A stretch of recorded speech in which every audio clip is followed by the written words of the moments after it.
Original মানুষরাই ঠিক করে কার্ড পায় না, কারণ এত 2 নম্বরে নাম টাম যা ইচ্ছা করে দিচ্ছে, সব গড়বড় আছে।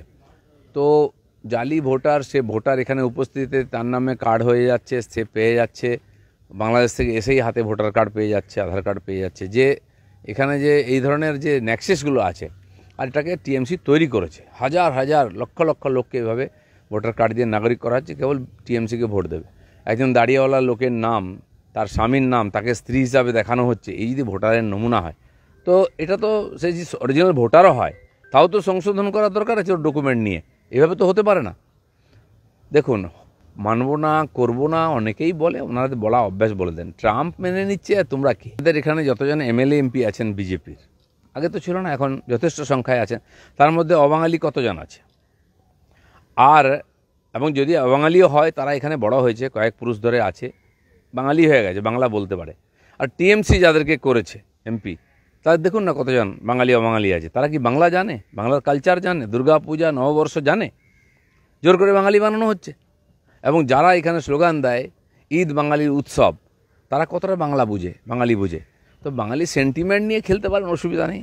বাঙালি এত ঠুনকো নয়, এত বোকা নয় যে কেউ বাঙালি বাঙালি চিৎকার করলো, তার ভবিষ্যৎ চুরি করে নিল আর তাকে ভোট দিয়ে দেবে। এত সহজ নাই। বাঙালির নামে হ্যাঁ আমরা গর্বিত, বাংলার বহু মহাপুরুষ সারা দুনিয়াকে দিশা দেখিয়েছেন, তাদের জন্য আমরা গর্বিত, সবাই গর্বিত। কিন্তু তাদের নিয়ে রাজনীতি করতে হবে জঘন্যভাবে।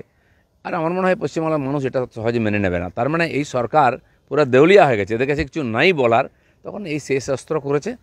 আর অবাঙালিদেরকে অপমান করা হচ্ছে, তাড়ানো হচ্ছে, ভয় দেখানো হচ্ছে, দোকান বন্ধ করে দেওয়ার কথা হচ্ছে।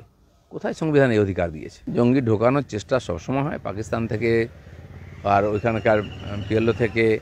আর নেপাল এখন একটা বড় জায়গা হয়েছে, বাংলাদেশ থেকে, পাকিস্তান থেকে ওখানে গিয়ে টেররিস্ট ট্রেনিংও হচ্ছে। ওখানে নেপালি মেয়েদের বিয়ে করে নাগরিক হয়ে যাচ্ছে, কারণ ওখানকার সরকার তো শক্তপোক্ত নয়, বারবার সরকার পরিবর্তন হয়েছে। আর সেই চাপটা আমাদের ভারতের উপরে পড়ছে।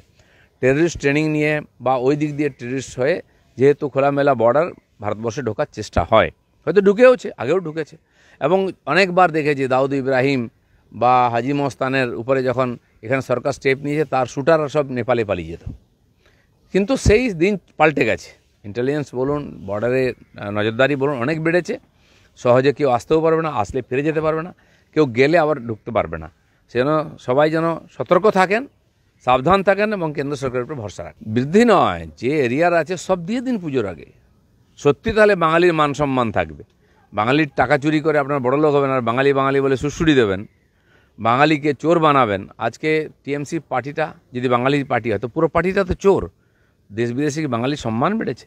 আপনার বাঙালি মন্ত্রী, বাঙালি এমএলএ, বাঙালি এমপি, নেতা সব জেলে যাবে, তো এতে কি বাঙালির সম্মান বাড়ছে? আমরা বলছি যে বাঙালির ভাতাটা মারবেন না, দিয়ে টিয়ে যা বাকি আছে পুজোর আগে দিয়ে দিন, তাহলে হয়তো আপনার রাজনীতিতে একটা সম্ভাবনা আছে, নাহলে তো বিসর্জন নিশ্চিত।